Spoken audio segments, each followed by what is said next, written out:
Hi y'all, this is Figuring It Out with Dawn RN. Today we're going to talk about dehydration. Most people think dehydration means you drink more water. You don't realize that it affects every single organ in your body because your body is what? Mostly water. Think of your body like a car.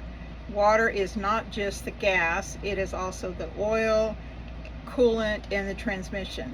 Without water, everything works very much harder, such as your brain. You could get headaches, brain fog, irritability, dizziness, and confusion. Have you ever walked into a room and forgot what you were there for? Well, that could be human, or it could mean that your brain is saying, hey, I need a drink over here. Your heart, your blood becomes more concentrated, so that makes your heart rate go up. It works harder to pump, and it could make your blood pressure go down, especially when standing, and you could also faint or become very dizzy.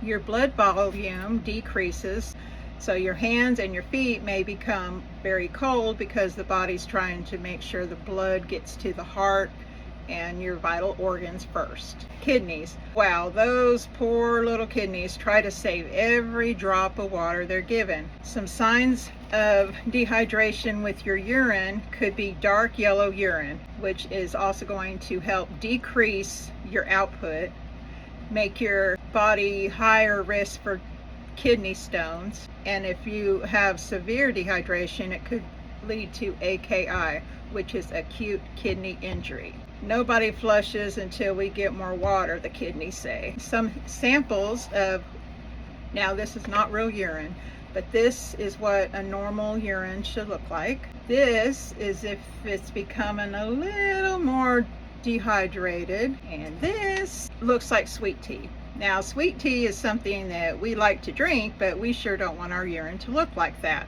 Now, your muscles also suffer when you are dehydrated. They can cramp up, they become weak, they could be fatigued, and your body temp, well, water keeps it cool by producing sweat.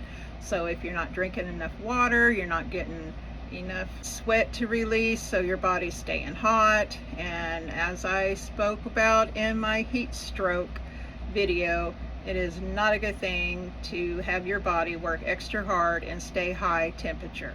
Your digestive system could also be affected with constipation, slower digestion. If dehydration becomes bad enough, it can increase all of the prior symptoms that we had talked about to a dangerous level that can lead to organ failure. That is when it is a medical emergency to seek help.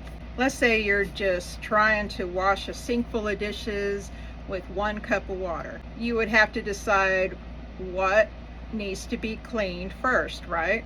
Well, that's what your body's trying to figure out. What needs to be having the hydration first? It'll try to protect the brain and the heart and then other body parts. One of the biggest myths that come with dehydration is, I am not thirsty, so there's no way I'm dehydrated.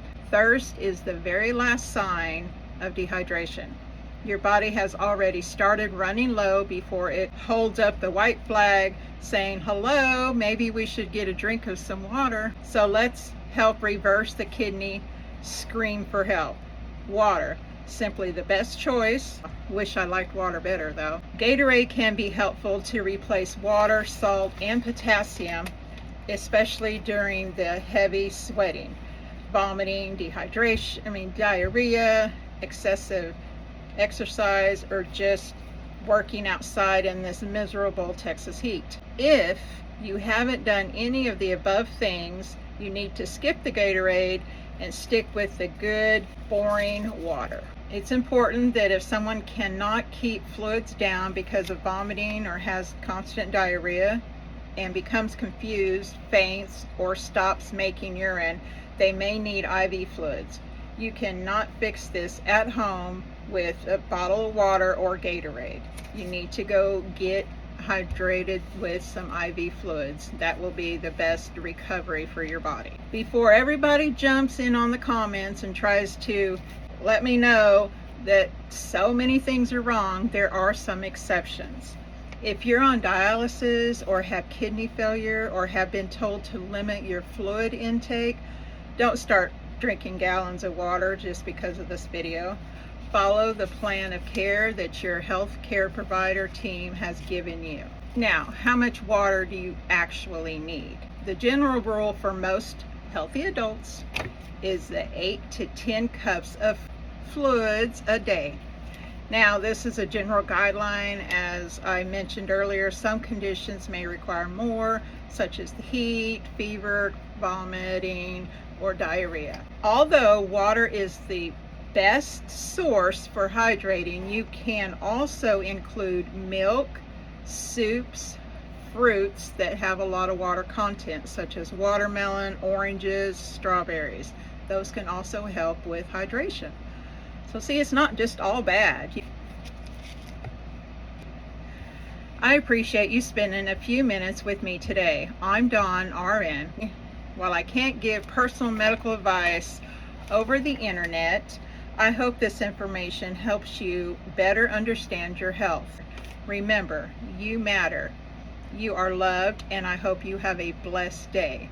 Until next time, let's keep figuring it out together. Thank you.